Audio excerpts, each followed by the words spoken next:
Before we start today's vlog, we just wanted to quickly let you know that we finally designed some minimalist t-shirts and mugs. It took us a while to get them right. We wanted to make sure we made something we really loved. We hope you like them too. We've partnered up with the Narrowboat Experience, and our mugs and t-shirts are available through the Art by Anna Marie website, which we've linked below. We did this for a number of reasons. Firstly, they're great at what they do, and secondly, because it's so nice to be able to support a narrowboat business. Anyway, we hope you like them. Now, on with the vlog.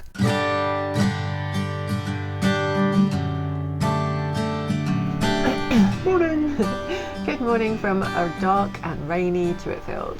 Extremely rainy. Which is not good because we have to go all the way to Lancaster today, which is 4 hours. Yeah, this is not going to be fun. Yet again, circumstances entirely beyond our control have decided that we have to get to a train. In this case, the laptop that is currently being used to edit this video and will soon be used to upload it is at the time in which we were recording this sitting at the Apple store in Liverpool, where it has been in the hands of a technician for, well, it's been in the hands of the technician for about an hour and a half. It's been in the Apple store waiting for a technician to get it for 4 days. After they told us 1 to 3 days. Yeah, and then we called and they were like, oh, we haven't actually touched it. Let me see if I can do anything about this. And it's like immediately, well, not immediately, but like a short time later, I get an email. It's done! Very frustrating, but anyway, at least it's done.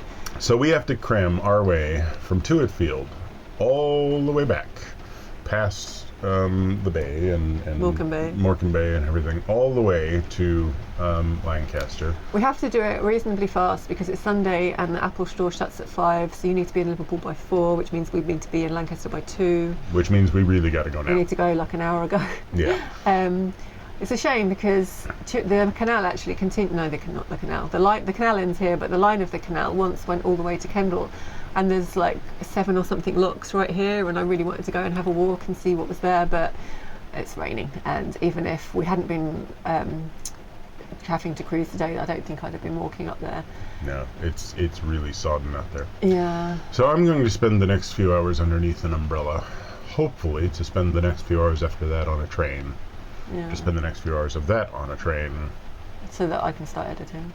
Somewhere around midnight. So we're on our way.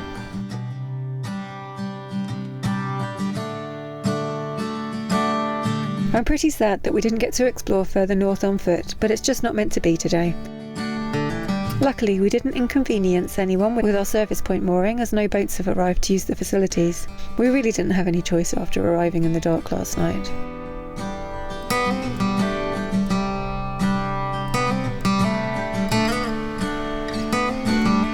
You might be able to see a flash of traffic behind the trees. That's the M6, so it wasn't the quietest place to spend the night.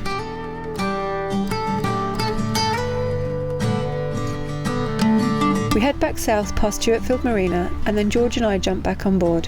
I don't fancy a long walk in the rain today.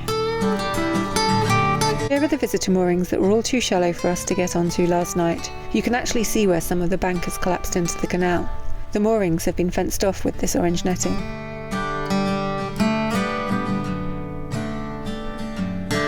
What a difference a day makes. There was glorious sunshine yesterday.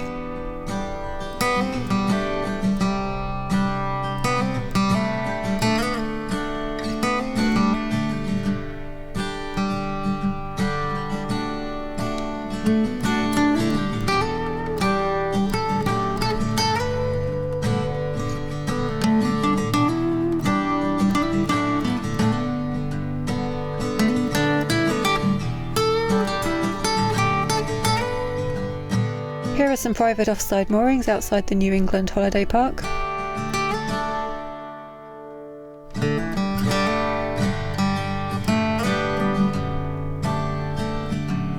This rain's relentless. Poor Michael on the back of the boat.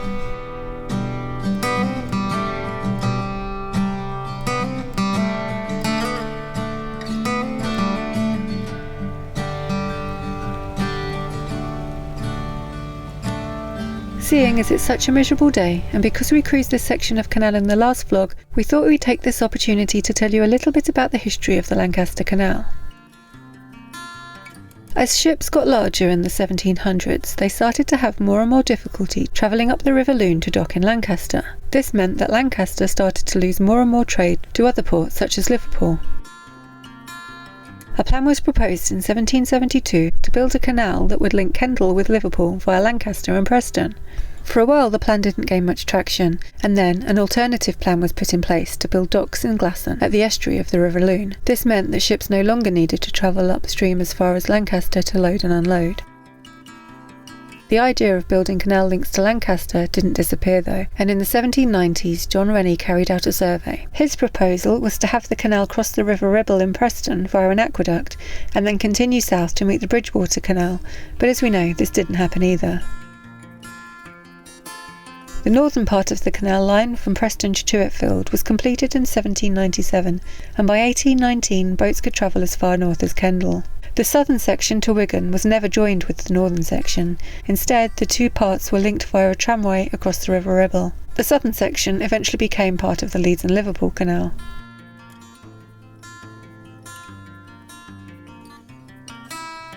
And then a branch down to meet the docks in Glasson was completed in 1826.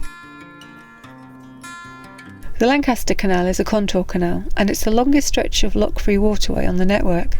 Its only locks now in use are on the Glasson branch, but there was also a flight of locks just north of the current terminus in Tuitfield. When packet boats carried passengers between Preston and Kendal, the passengers would walk the lock flight and then get on a second boat for the rest of the journey.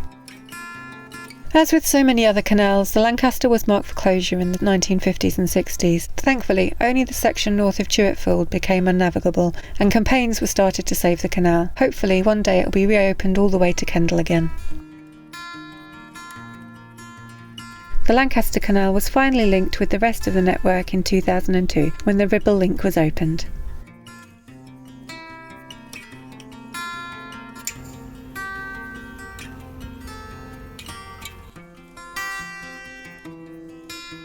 We've made it back as far as Carnforth, where the canal widens briefly.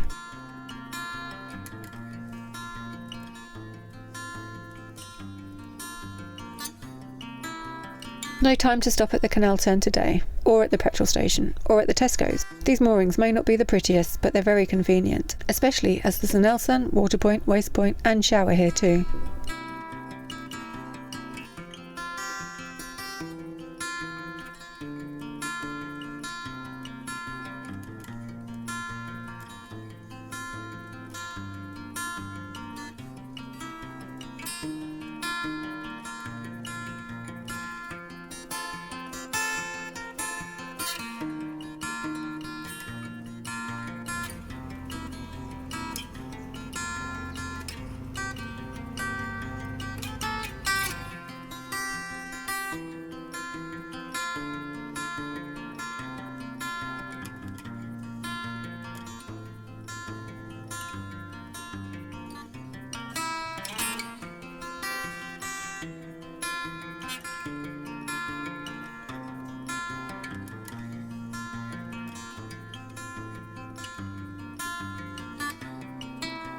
At Bolton-le-Sands I jump off and walk for a bit, ready to operate the swing bridge.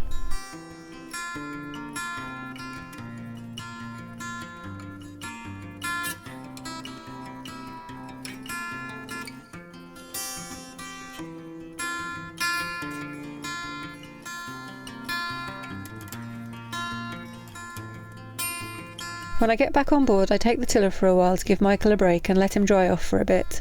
Fortunately, my timing's pretty good, and the rain starts to ease off.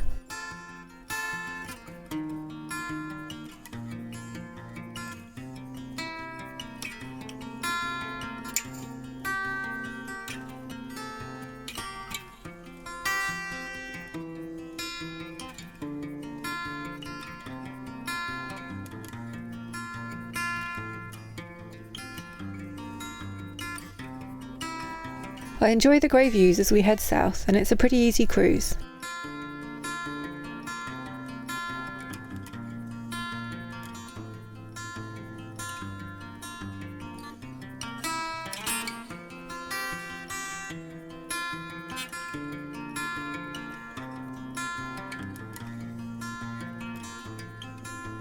This little boat has to do some quick manoeuvring when they see me coming through the bridge hole.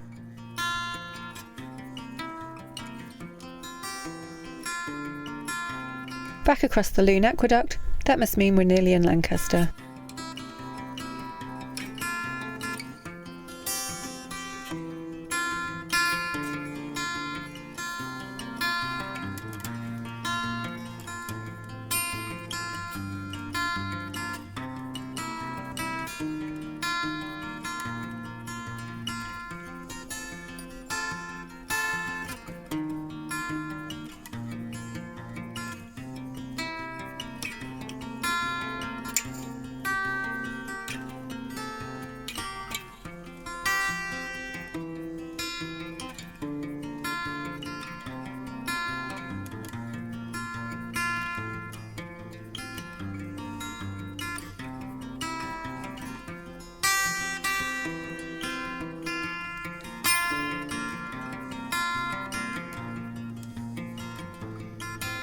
Once in Lancaster, we moor up and Michael races off to get the train to Liverpool, which means we didn't record an outro. So thanks for watching.